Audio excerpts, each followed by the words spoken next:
short little 15-minute yoga class. We're going to be working on the sun salutations, starting with A, see how far we get. I have 15 minutes. So traditionally you start at the top of your mat in your Tadasana pose, which is big toes touching, heels slightly apart, quads and knees lifting up toward the pelvis so that they're active. Hands are down, palms face forward, active. Crown of the head reaching up. You're at attention. So it is a resting pose. In some styles like Iyengar, you really focus on the pose. In some other styles, I'm gonna get in trouble. In Ashtanga, well, when I practice Ashtanga, Tadasana is more like a resting pose, a nice reset. So the intention, it's there, but it is an active resting pose. So I'm just gonna go with that. So a lot of teachers like to start with a half sun salutation, half Surya Namaskar. So that's inhale, arms up, gaze to thumbs. Try not to have your shoulders hug your ears. Exhale, forward fold. Inhale, halfway lift. So crown of the head is reaching forward. You have a flat back. Exhale, forward fold. Inhale, arms go all the way up. And exhale, hands to heart center. And Anjali Mudra, or at your side, Tadasana. You have your choice. Samastitihi, some people like to be here. Some people like to be here. Some teachers cue one way or the other. It's your choice. So now we're gonna go through a full sun salutation A. We're gonna go really slow so that I can give you guys tons of cues that a lot of times we don't have time to give during class because class is only an hour. Well, COVID times, it'll only be 30 minutes, but we'll do our best. So inhale, arms up, gaze to thumbs. Try not to add a back bend here. Exhale, forward fold with a flat back the whole way down. Now you want to try to have your palms on the floor. You need to bend your knees a little to get it. Otherwise, just go for your fingertips. Go with what you can. Inhale, half lift. So you're going for a flat back, crown of the head straight forward. If your hands on the floor and you can get this, good job. If not, hands to your shins, or maybe you have a block, a book, or a water bottle. Exhale, hands plant for this first one. We'll step back to high plank. Shift, inhale, shift forward. Exhale, knees, chest, and chin down to the mat. Inhale, cobra pose. Exhale, downward facing dog. You can walk it out here. Now this is a good time. You can always walk or step to the top of your mat. If you want to practice on growing your practice into the jump or the pike forward, come to your tiptoes, bend your knees, look between your hands, and jump. If you want, you can always place a block, pretend there's a rock in the middle of your mat, and try hopping over it. That's the start. I'm gonna get in trouble with that. So ideally you're not just jumping forward, you're piking, but we need to start at the basics. Come on. So you step forward, inhale, half lift. Exhale, forward fold. Inhale, arms go all the way back upright. Exhale, hands to heart center or at your side. So now I'm going to do a sun A with a full chaturanga. So that includes a jump back. Inhale, arms up, gaze follows. Exhale, forward fold. Inhale, half lift. Now for this one, we're going straight to chaturanga. So exhale, hands plant on the floor, and you're gonna jump right back to your chaturanga or low plank.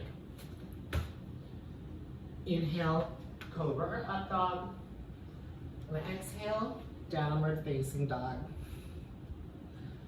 So I landed in chaturanga. From your half lift, you bend You plant your hands, palms onto the floor, and you actually, it's a one motion. You bend your knees, and you'll then start leaning forward to get your arms into the chaturanga shape. So chaturanga, you stand up, hands straight out of your shoulders, bring your elbows into your chest. That's your chaturanga arms.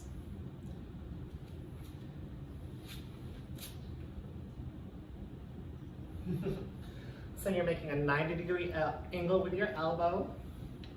Now, when you jump back, you want to jump back into chaturanga. If you jump back into high plank, that's a lot of jolt into your shoulders, your wrist, your elbow, and your back. And I just said it's a jolt, so that can't be a good thing. I mean, just common sense. But when you land in chaturanga, because of the bend, it acts more like a spring, and a lot of attention is just shared. So it's a lot easier on your joints and every part of your body. So for safety, if you're gonna try jumping back, jump back into your chaturanga. Look forward, come to your tiptoes, bend your knees, and hop forward. That was up, wrong, hop backward. Inhale, half lift. Exhale, forward fold. Inhale, all the way upright. And exhale, hands to heart center or at your side. So that's a sun salutation 8. You can always have your choice, cobra, up dog. You can make a child's pose instead of down dog. Now we're gonna go through a sun B. So for a sun B, you're gonna inhale, and you're just gonna go arms up into chair pose. Bend your knees, arms up, look up. With your arms up, ideally your palms are together. If your shoulders do not like that, shoulder distance, wrap those pinkies in. Now, this is just one style. Some styles of yoga have you having your hands straight forward. Do what you want. Listen to the teacher if you feel like it. Exhale, forward fold. Inhale, half lift. Exhale, hands plant. Step back to high plank, low plank. Go forward or jump to chaturanga. Inhale, up dog or cobra. So the big difference here, cobra, thighs and knees are on the floor. Up dog, they are active, they are not on the floor. You're still reaching your chest forward. Tuck your toes, downward facing dog. Inhale, right foot steps forward, one big breath all the way up into warrior one. Exhale, hands plant, step back, all the way down. Cobra or up dog, downward facing dog. Looking forward, inhale, left foot steps forward, rise up, warrior one. Exhale, hands plant, step back, high to low. Inhale, cobra or up dog. Exhale, downward facing dog. Looking forward, you can step, float, or jump your way to the top of the mat, halfway lift. Exhale, forward fold. Inhale, rise up, chair pose. And exhale, Samasthiti. So, Sun B adds in a few more poses, a lot more poses. So there are some differences that, as comfortable as you are with yoga through a regular practice, some things will be different depending on the teacher and how they like teaching. For my style, I do like having them step their foot forward and rise up in one breath to warrior one. It's a traditional vinyasa. Each movement has a breath. It helps to keep the intention. So I'm breathing with intention. I'm telling myself to breathe in rather than an automatic breath. So from down dog, some teachers like to tell you inhale, right leg up first, and then exhale, right foot steps forward, inhale, warrior one. That's fine. Just listen to the teacher. You do have your own choice, but you have to balance, like if you do your own thing, are you being disrespectful to the teacher? Are you distracting the teacher or other students? Balance it out. I'm trying to think of a nicer way, but just don't be a butthole. Be polite. That's all. You don't go do something. You're not gonna go to a bowling alley and have someone playing baseball next to you. I mean, they could, but that's not cool.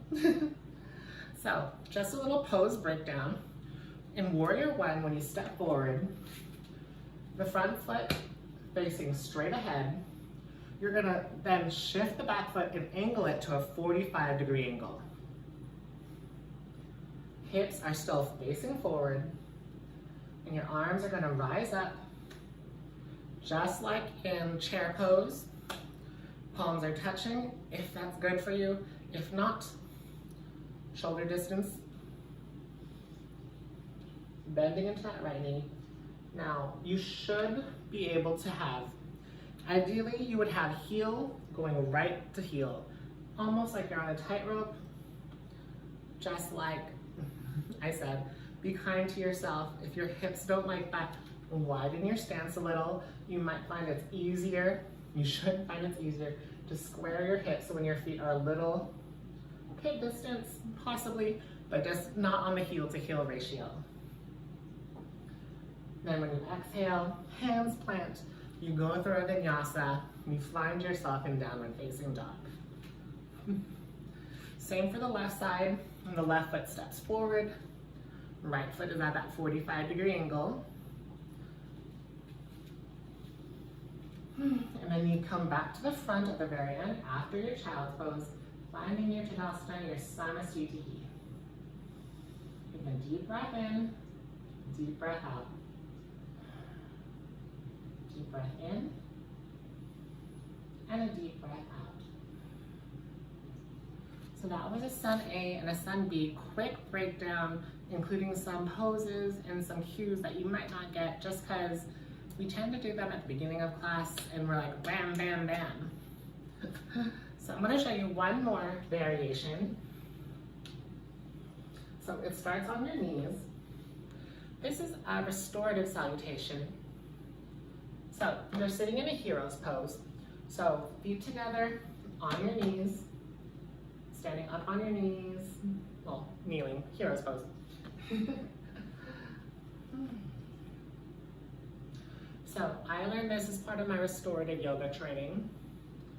The sun salutation is nice because it works through most of the muscles of your body. And the restorative, it's a gentler approach to it. So from hero's pose, inhale, arms up. Exhale, forward fold.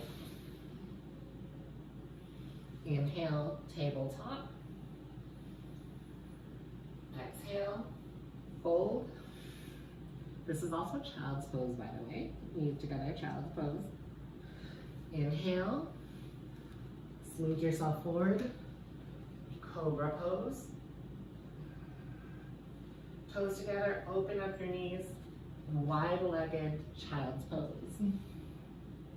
Holding this for a second, as long as you need.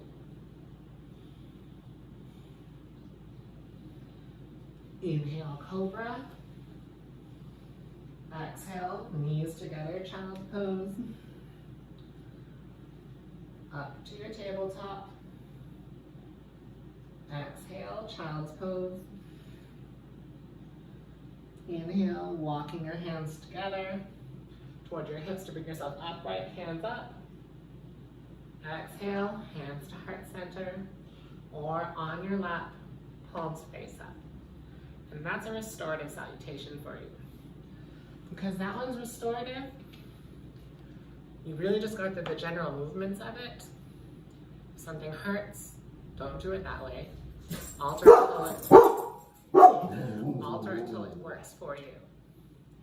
And that's my class for you today. My name is Frances. That was a breakdown of a few different salutations. I hope to see you guys again soon. Thanks for letting me lead you through practice. Can't wait for classes to start up again at UNLV. See you at the Rec Center. I'm gonna pause it.